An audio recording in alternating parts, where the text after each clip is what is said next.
I've done most of the things that we do in this industry. I've taken most of the drugs. I've drunk myself stupid. I've been out on those 3-day benders. I've been touring with a band and been essentially drunk and stoned for the entire 3 or 4 months or whatever that tour was.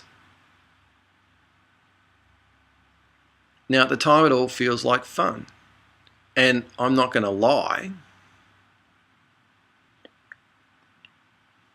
it was fun to a certain extent. But there's always the come down. There's always the emptiness afterwards, and there's always the need to do it again, to refill on fun. And it takes some of us a little while to figure all this out.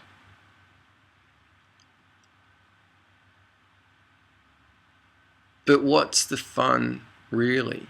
What's the genuine idea of fun? And as I get older, and certainly as I have children, and as I surround myself of more people that are in the business of creating healthy, loving, creative lives, I'm finding that the real fun is in the interaction with the other beings around you. The interaction with my children, the interaction with my partner, the interaction with the people at my business, the interaction with my friends. That's the fun. Now, if I try and enhance this fun by altering my mental state, it might feel like fun for me. It's certainly not fun for the people around me if they're not also in that altered state.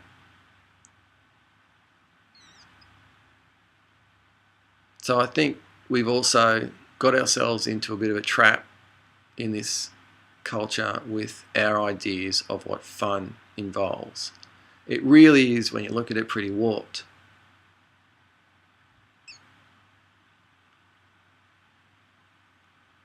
Now, again, I'm not a poster boy here for the criminalisation of drugs. I don't believe in that. I'm not a poster boy for abstinence from alcohol. I'm also not planning on that myself. What I'm planning on is regaining balance in my life and the ability to choose. And that is what I lost. I lost the ability to choose.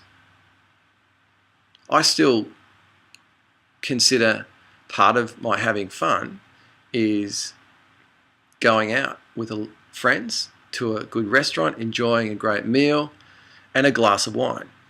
And I'm not intending to give that up. I really do enjoy a glass of wine. But when that glass turns into 12, that's something that I'm not really planning on anymore. And I'm going to make that choice. I'm going to make that choice, and I'm going to make that decision. I'm going to continually make that decision. And look, as far as recreational drugs go, as I said, I'm not a poster boy for decriminalisation. I mean, that's ridiculous. And also in the music industry, I'm not even going to deny that there's actually a place in certain people's process of creativity for altering their state of consciousness. There's a long history in our entire culture of our artists altering their consciousness on purpose to enhance their art. And to deny that is just to deny our history and to essentially wipe some of our greatest art from the books. So that's that's also something that, this is not what I'm saying. I'm just saying that if you've linked your ability to have fun to a substance, whether it's alcohol or drugs or bad food or any other bad choices, if your idea of fun is genuinely linked to that, then I just suggest doing what I've done. Take a look at the reality of that situation. Take a look at where that road leads and consider. Anyway, so this idea of creativity and imagination, it's the basic building block of your life. You build a life from rationality. If you're unhappy in your job right now, you're sitting in it. That's a life built on rationality. I made my first completely irrational decision before I was 20. I was going to be a world famous classical trumpet player. That was the goal. And I worked my ass off. The last 2 years of high school, I was getting up at 4 a.m. and putting in hours of trumpet practice and piano practice before I went to school. I was practicing at lunchtime, through sports time, and then when I got home, more practice. All aimed at one thing, getting into the conservatorium and realising what I thought then was my dream. I got in to the conservatorium and I spent a year in that environment. And I'm not going to comment on the environment itself, but for me personally, it was a toxic environment for me. And I knew I had to get out. And this meant not only turning my back on what I planned for my life, but also essentially destroying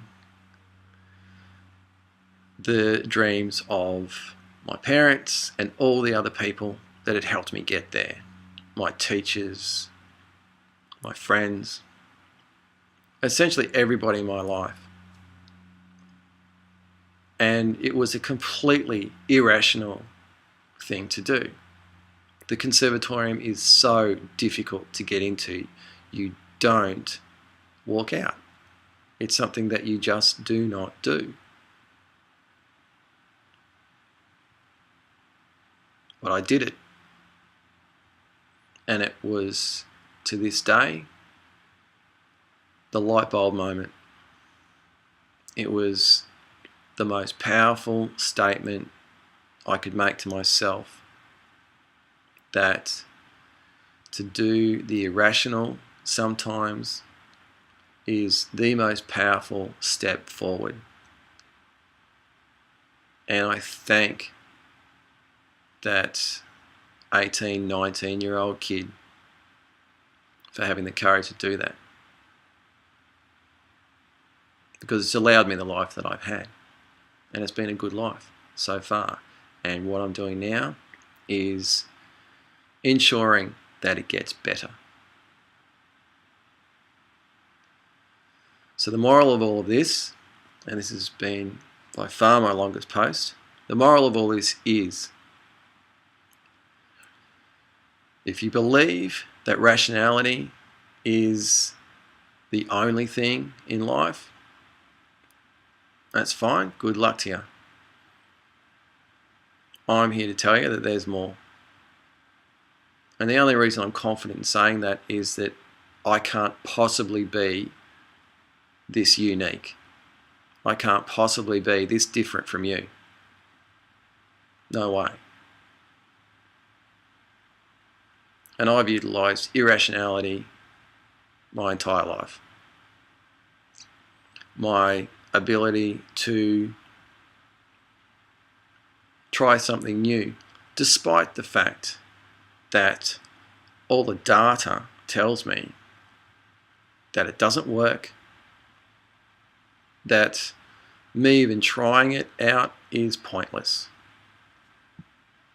I can't list the number of experiences that I've had that have been powerful, powerful experiences in my life that if I had followed the Western rational concept of life, I would never have even tried.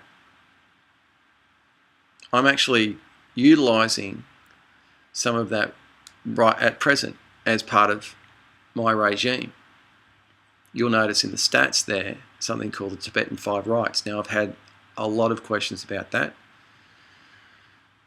I did promise to talk about that today. Unfortunately, I've let you down again. I will get to that, but the basis of that is completely outside the scope of our Western mindset.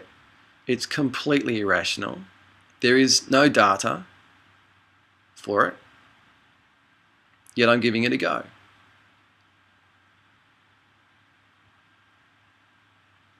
I have nothing to lose. I got plenty to gain.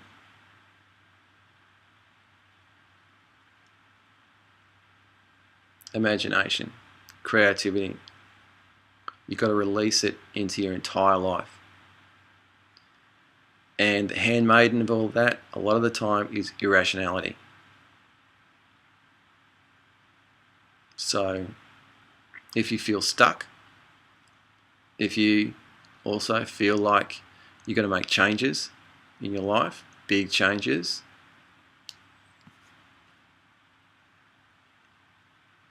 do something irrational.